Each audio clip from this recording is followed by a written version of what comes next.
Tableau. My trip to India was not yet complete.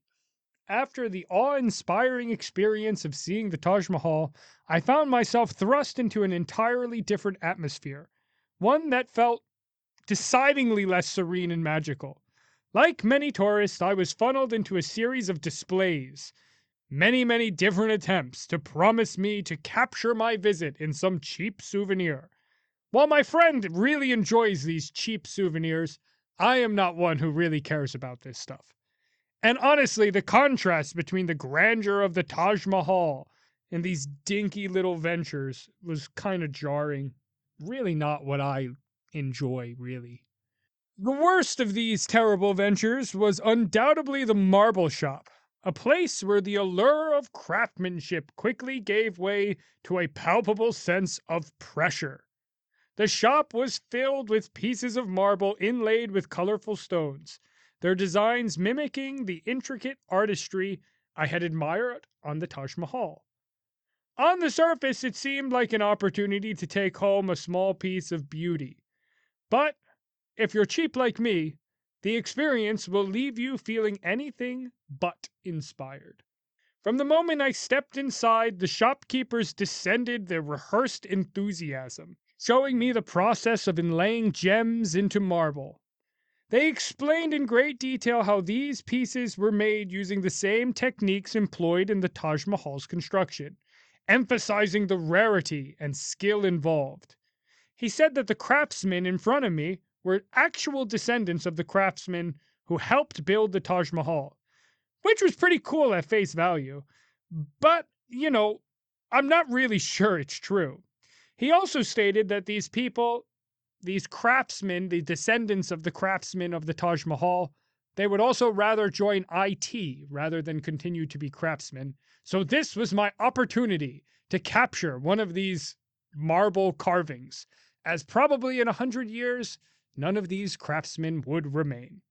Whether that's true or not, I have no idea.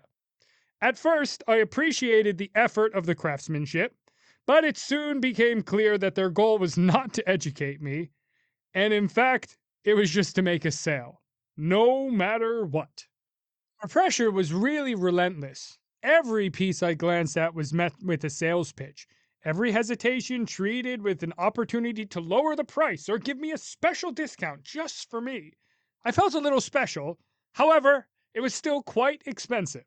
When I politely declined the offers over and over and over again, eventually the atmosphere shifted. The warmth and smiles faded, replaced by disappointment and a thinly veiled frustration. I kind of felt like I ruined some of their days, but I was not going to be buying a $50 brick of marble, so it is what it is. Nonetheless, I told my driver, stop taking me to these things, and we headed back to New Delhi, where my trip would continue alone. By the time we arrived in Delhi, or New Delhi, I'm not really sure which one, it's kind of confusing. The city was alive with really a lot of energy. I mean, relentless energy.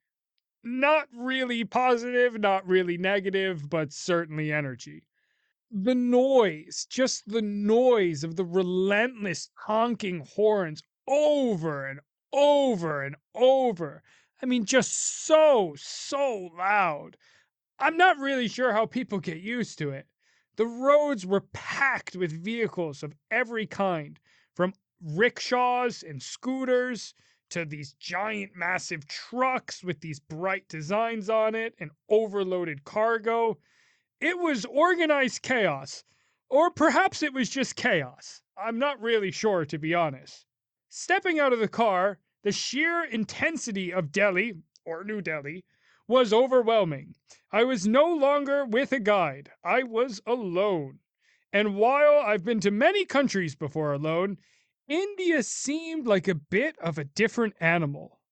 I entered my hotel and was immediately met by the strong smell from the cooking.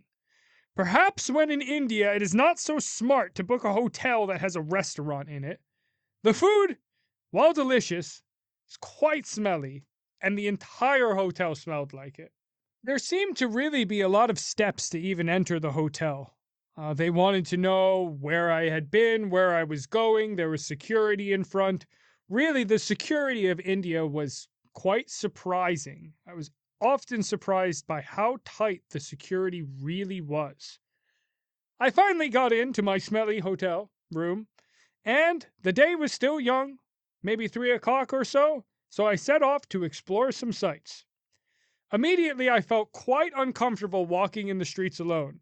The wealth inequality is quite striking. Seemingly hundreds of people are homeless, and it seems like thousands of people are on the brink of homelessness. However, you do see these really, really nice places as well. While walking, I didn't really know if I was in danger or not. And just that in itself is not that good of a feeling.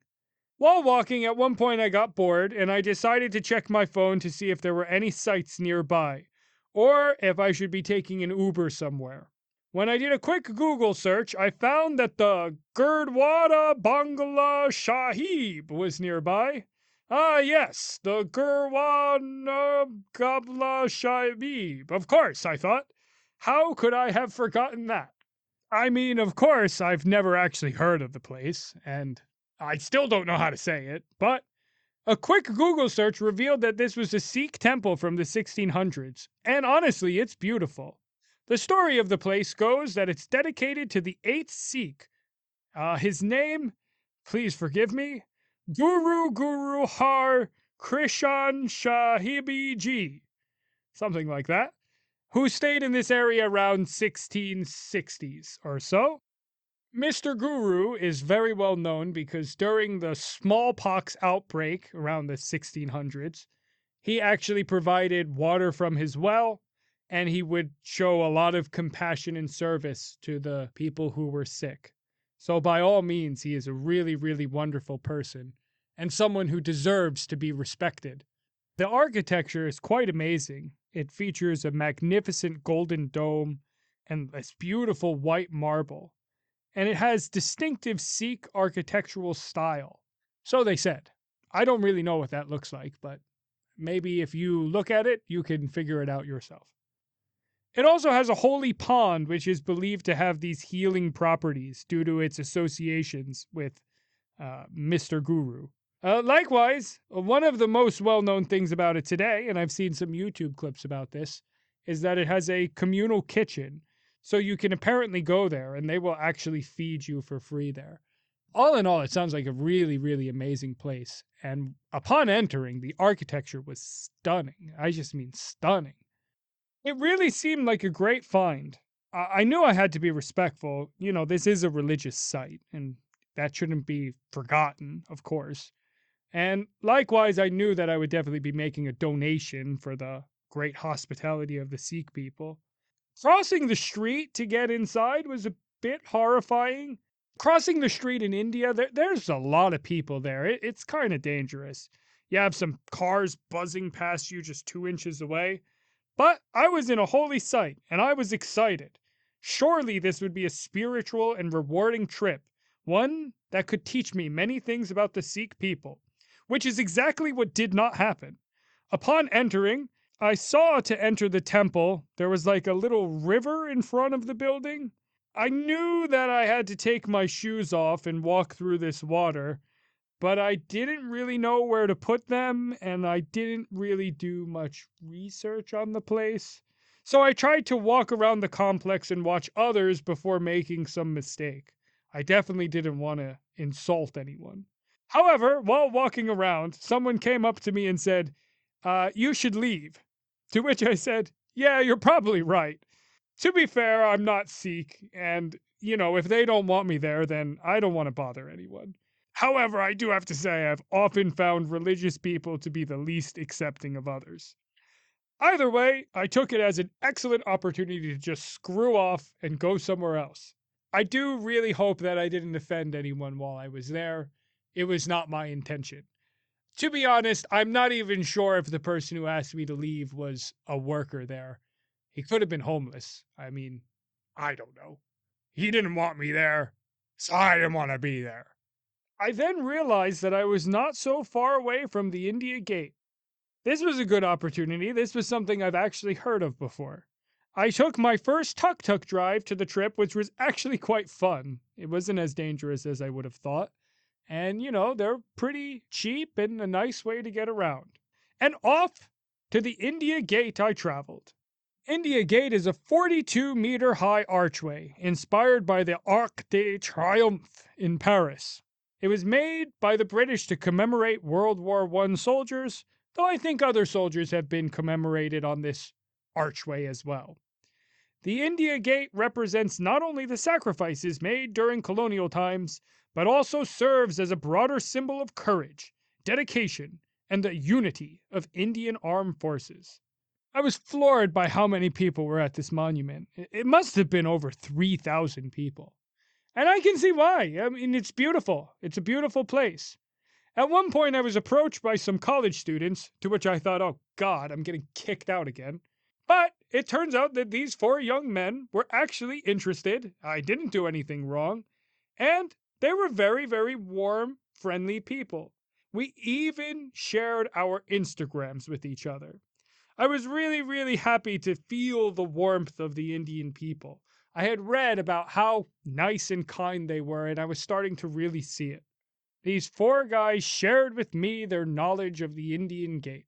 They gave me some different tips on restaurants and what to eat, and I really, really did feel the warmth of the Indian people. Satisfied with such warmth, I figured it can't get any better than this. So, exhausted from a long flight and a long day, I went home, back to my hotel. But the India trip still had one more day to go.